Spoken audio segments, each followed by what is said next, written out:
సంపన్న భూములు మటుకు ప్రైవేట్ వ్యక్తులకి దానదత్తం చేస్తారు.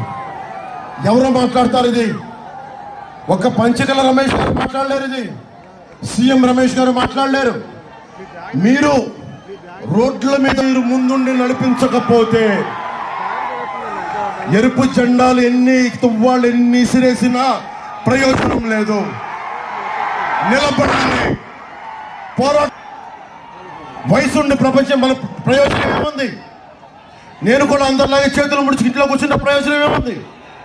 నేను డబ్బులు కోట్లు సంపాదించుకొని ఇంట్లో కూర్చుంటే ప్రయోజనం ఏముంది?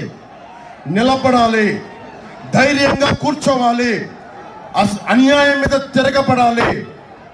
మీకు ఉద్యోగాలు జగన్, అతనికి ఓటేస్తారా? మీరు మారుతాం, ఈ ప్రభుత్వాన్ని మారుతాం, జగన్ని గద్దెదించుతాం.